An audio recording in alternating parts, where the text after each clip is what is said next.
Mi nombre es Ángel Alexander Moreno Bernal y en esta ocasión les expondré la historia de los microprocesadores, su definición y sus características.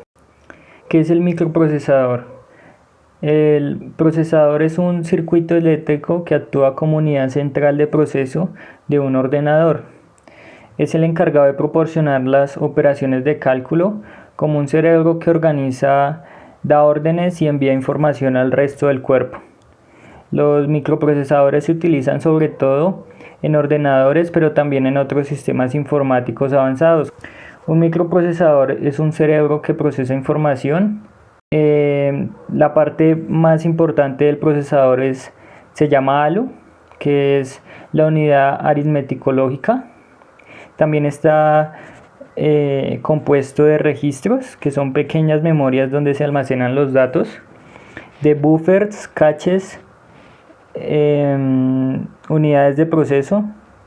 Todo esto se fabrica utilizando componentes electrónicos que son pequeños, diminutos. Las arquitecturas actuales de nuestros ordenadores utilizan transistores de 22 nanómetros. Bueno, la historia del procesador, que inicia mucho antes que la Segunda Guerra Mundial, tras la era industrial y el aprovechamiento de la Segunda Guerra Mundial.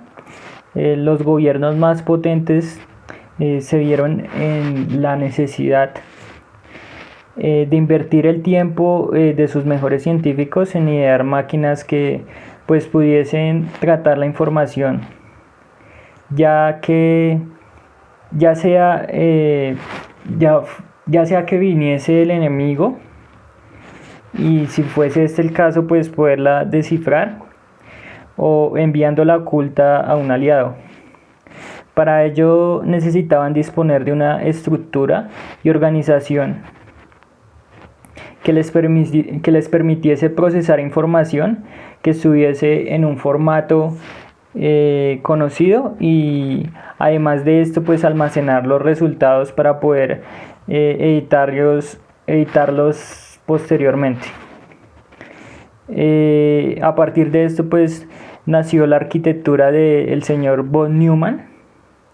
La arquitectura de von Neumann fue ideada por John von Neumann en la década de los 40 para un trabajo del gobierno americano, y hoy en día sigue vigente en la mayoría de los computadores modernos. Bueno, su misión o la visión de esta arquitectura era servir un esquema de funcionamiento genérico que permitiese pues a un ordenador ejecutar tareas sucesivamente, sin tener que modificar la estructura física del equipo en sí.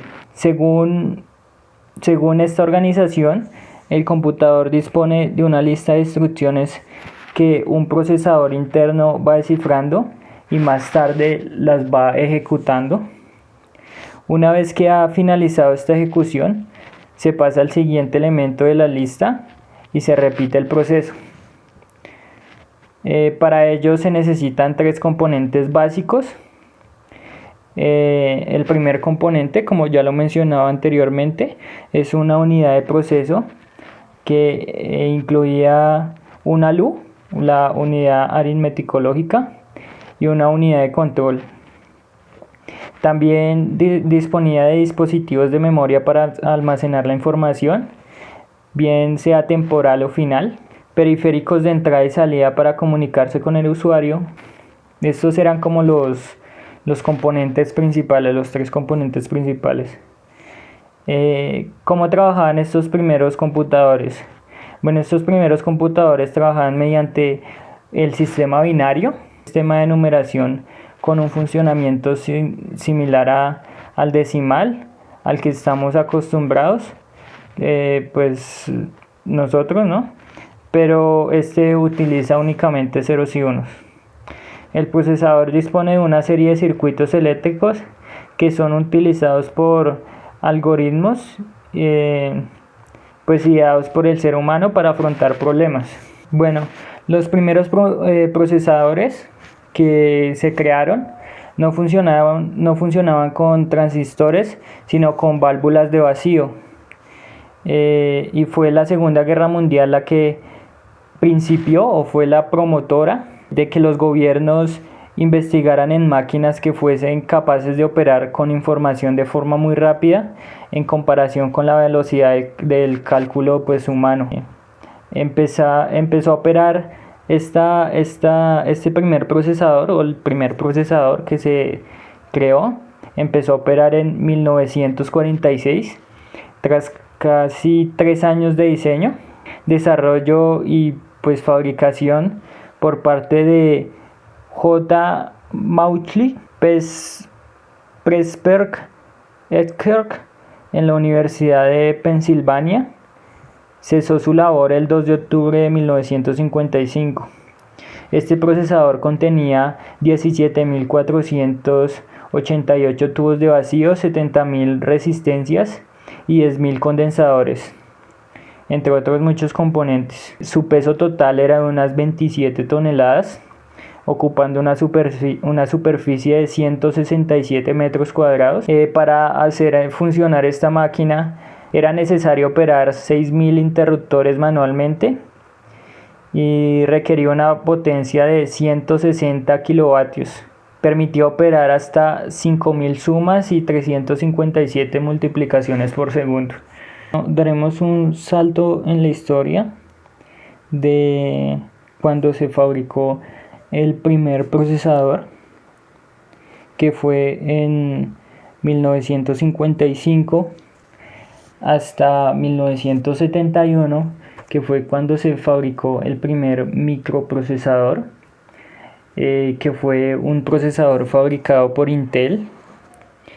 Este fue el primer microprocesador que dio origen a la informática tal y como la conocemos hoy en día, con características increíbles para su época, con una capacidad de realizar 60.000 operaciones por segundo y para manejar hasta 640 bytes de memoria. Diseñado de forma conjunta por Federico Fagin, Ted Wolf y Stanley Mazur. El Intel 4004 era un microprocesador de 4 bits y 16 pines que operaba en una frecuencia de 740 Hz y ofrecía 8 ciclos de reloj por ciclo de instrucción, lo que significaba que el chip era capaz de ejecutar hasta 92.600 instrucciones por segundo. Antes de dar paso al video, es necesario explicar unos conceptos básicos para poder comprenderlo. Transistores, que es básicamente la neurona del microprocesador. El proceso de fabricación hace referencia al tamaño de cada transistor, velocidad de reloj. Esto mide los ciclos que los transistores hacen por cada segundo. En cada ciclo, los transistores realizan una operación que se mide por kilohertz, megahertz, hertz o gigahertz, siendo un gigahertz 1000 megahertz, un megahertz a 1000 kilohertz y un kilohertz 1000 hertz o 1000 ciclos o 1000 ciclos. Por ejemplo, un procesador con una velocidad igual a 3,2 Hz ejecuta 3.200 millones de ciclos por segundo. En el video se explica cómo fue evolucionando el microprocesador, pues desde el primer microprocesador que se diseñó y se creó en 1971 hasta 1999. En 1971 es donde Intel inicia esta gran carrera tecnológica con el 4004. Impulsó la calculadora Busicom y abrió el camino para la computadora personal. Al año siguiente lanza al mercado un nuevo procesador, con modificaciones no tan exorbitantes, pero para la fecha era lo máximo que se podía tener. Hablamos del Intel 8008. La aparición de nuevas empresas era de esperarse por el boom de los procesadores, pero es el caso de AMD, cual comenzó la carrera con la AM9080. Lo curioso es que es casi un calco del Intel 8080, esto se hizo a base de fotografías tomadas con microscopios. 8086. El 8086 dio lugar a la arquitectura x86, que eventualmente se convirtió en la línea de procesadores más exitosa de Intel. La demanda de procesadores crecía y AMD no era el único rival. Dado eso, AMD e Intel en 1982 se unieron para crear en conjunto el 286. Y Intel nuevamente da a entender que era la empresa más avanzada en ese rango, y en 1985 lo relució con el Intel 386. El 386 tenía más de 100 veces más transistores que los primeros procesadores Intel 4004. Como ya era de costumbre, AMD sacaba la versión barata de los recientes procesadores de Intel. En 1991 era la ocasión de AM386. El AM386 tuvo mejor rendimiento, funcionó a menor temperatura, justo menos que su contraparte de Intel. Siguiendo la filosofía de AMD, en 1993 sacaron la AM486. De hecho, los chips 486 de mayor frecuencia de AMD proporcionaron un rendimiento superior a muchos de los primeros chips Pentium.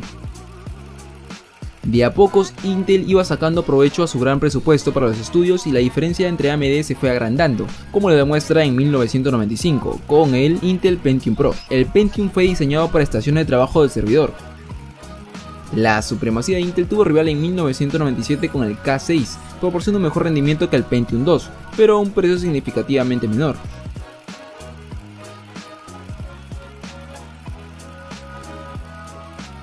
AMD siguió sorprendiendo con la potencia y precio de sus procesadores, siendo el año 1999 tal vez el salto generacional más grande que haya tenido AMD. Hablamos del Athlon. Athlon fue el primer procesador de escritorio en romper la barrera de velocidad de reloj de la CPU de 1 GHz. Bueno, para terminar explicaré las partes y de qué está compuesto el microprocesador. El ALU, que se compone de una sección aritmética y una sección lógica. La sección aritmética ejecuta sumas, restas, multiplicaciones y divisiones. Todas aquellas operaciones complejas se realizan utilizando pues estas operaciones básicas. Y bueno, la unidad o sección lógica realiza operaciones lógicas, valga la redundancia, como pueden ser comparar, seleccionar, emparejar o fusionar datos. Tenemos también los registros, que son zonas de memorias especiales para almacenar información temporalmente. Tenemos la unidad de control, que su función es decodificar los programas. Tenemos el bus de datos, transporta información digital en bits a través del chip y de la computadora. Tenemos la memoria local, que es utilizada para los cómputos efectuados en el mismo chip. Tenemos la memoria caché, que es la memoria especializada que sirve para acelerar el acceso a los dispositivos externos de almacenamiento de datos.